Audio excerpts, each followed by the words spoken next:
just first off, thanks to Penn State University, the ABCA, the NCAA on hosting this wonderful championship.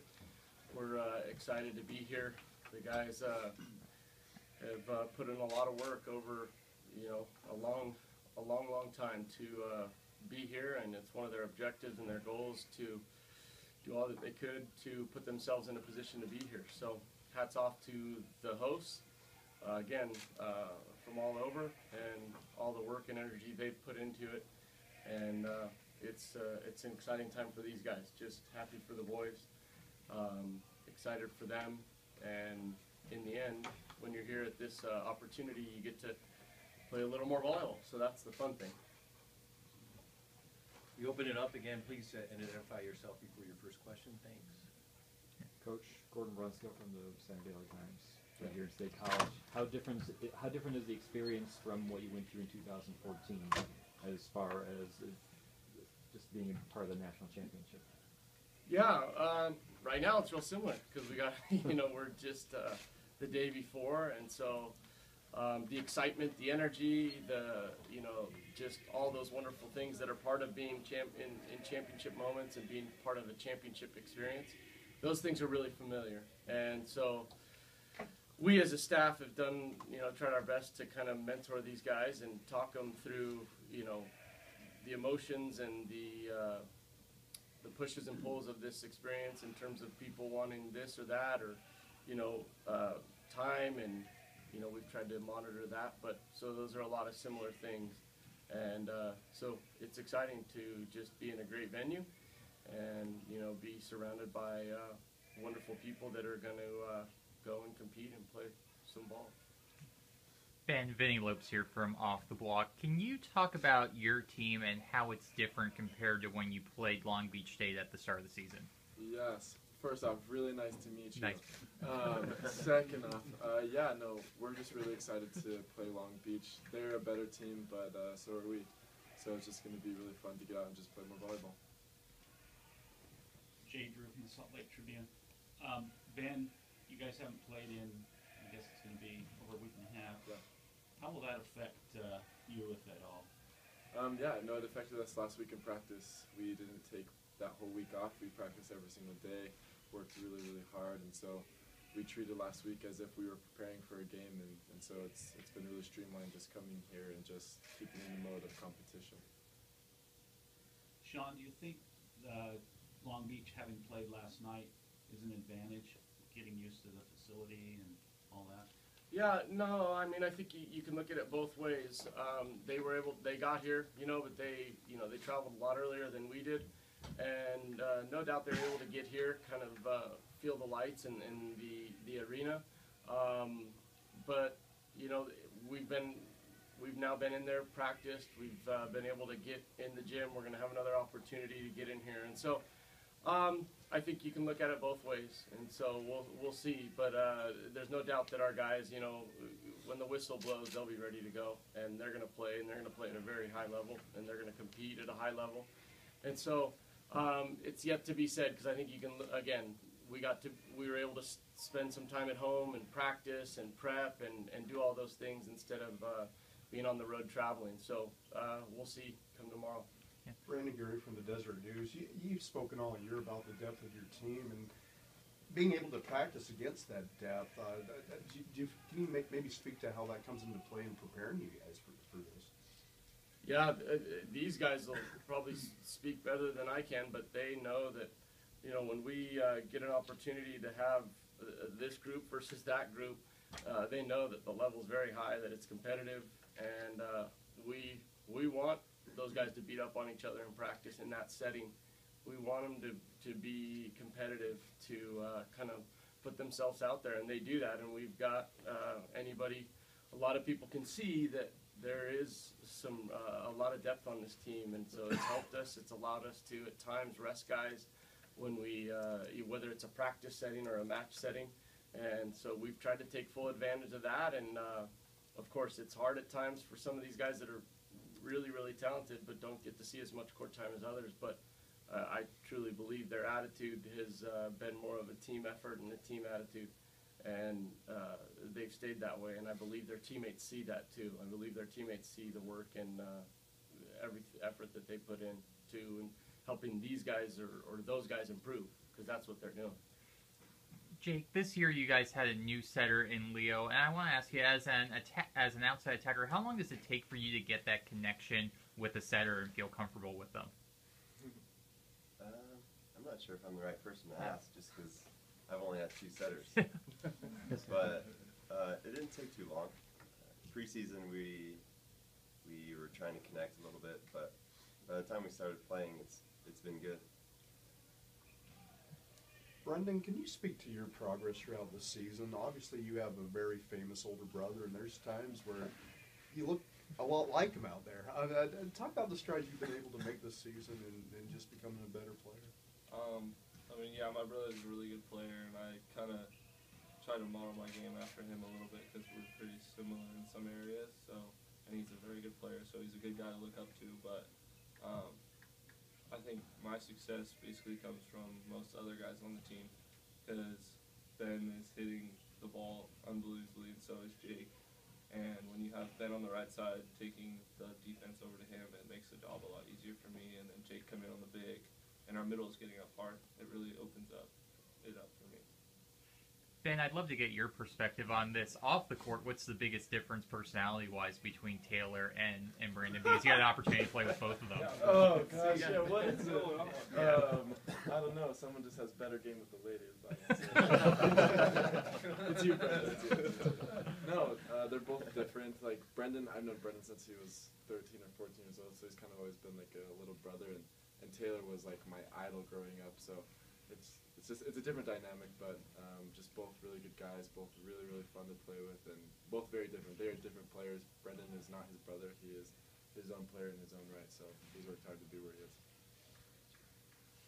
Ben, Long Beach is one of the few teams that beat you guys, or the only team that swept you guys. How will that play into how the match goes tomorrow night? Do you think that'll give them confidence, and is that something that concerns you guys? It gives us confidence. We're just excited to get out there and compete.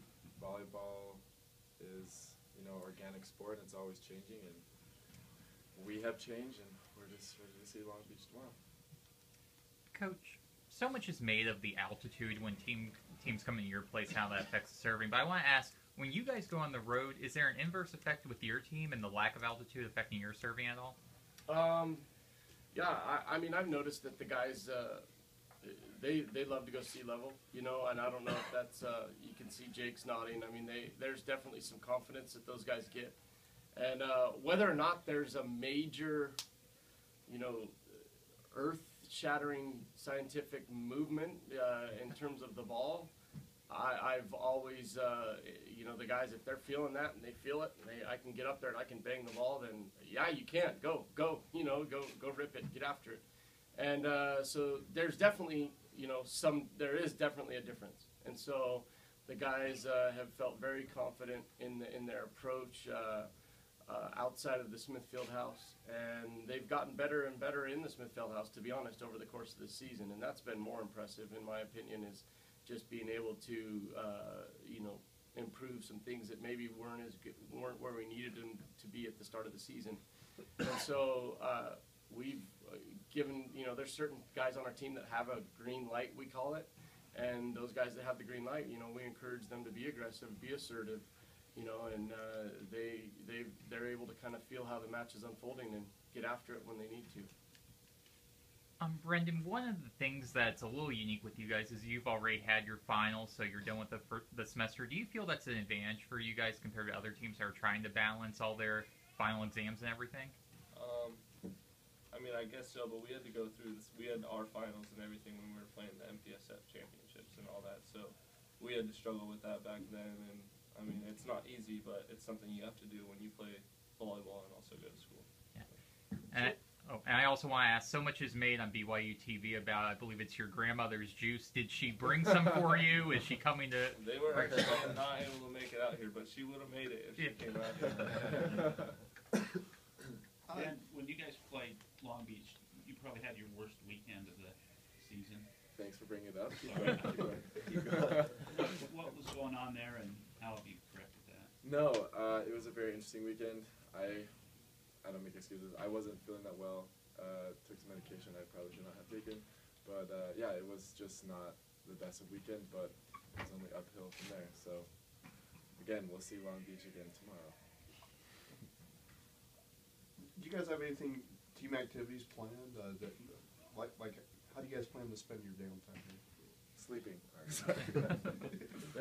They'll be busy enough. You know, they'll have a little downtime here and there, but we've got preparation for these opponents. We've got different film activities as a team, individually. So they'll stay occupied, and if it comes that we've got some downtime, you know, we'll make sure that they're smart about what they're doing and possibly do some things together. But as of right now, these guys don't care about any of that. I think they're ready. They want to play a volleyball match, and so we're going to keep them focused and their time kind of centered around that, and be wise with their time. But these guys individually, we need to give them some time where it's completely free, because they go. I know that each of them go through an individual preparation for the match, and so it's really important for us to honor that and to make sure that we find the time that, you know, we're not going here for lunch or there. We're just keeping on track with what we've always been doing. And so the schedule for us, as much as we can keep it normal through in terms of how we've traveled all year, we're going to keep it completely normal. We're not going to do anything outside unless we have to, unless we've got to be here right now, you know, because this isn't normal. But we'll do this, and then any other thing that's mandatory. These guys know how to travel. They've done a phenomenal job at that, and so they know what they're doing. Ben, I know you've probably been asked this question 10,000 times, so I apologize. It's but hair. You went on, well, the hair I do want to hit on later, but Great. But I want to ask, you went on a mission trip for 2 years. Yes. What was the biggest thing as a person, not necessarily a volleyball player, but as a person you're able to take away from that experience? Oh, that is a great question. Honestly, just determination and character. I think a mission is an environment where it's high pressure a lot of the time, because you're trying to serve other people, and you take into account their lives and their responsibilities, and you try to benefit them in some way. So it's kind of a high pressure situation that you're taking on someone else's life. And that transcends into volleyball, that you're just like in a high pressure situation all the time. And then character wise, I mean, you're doing this for a very long time and leaving your life behind, and so it teaches you more about who you are and the kind of person that you want to be. So coming back, it was really beneficial for me to go on a mission, just to like kind of build up who I was and the kind of person that I want to be athletically, and also just as like a person for the rest of my life. And then on a lighter note, do have to ask about the Harrisons. Coach brought up. What type of product do you put in it before What type match? of product are you using? So I use both paste, and then I'll use some hairspray. Okay. So I feel like I really want to have a hair off with you to see who could wear it better. But Hair off. yeah. I'm staying at the Days Inn if you want to come. Yes, each other's hair. Yeah. Oh, actually, one more hair question, Coach. Why did you opt not to grow a mustache for this NCAA tournament? Yeah, you know, We can answer that. We can question. answer that one No, for you.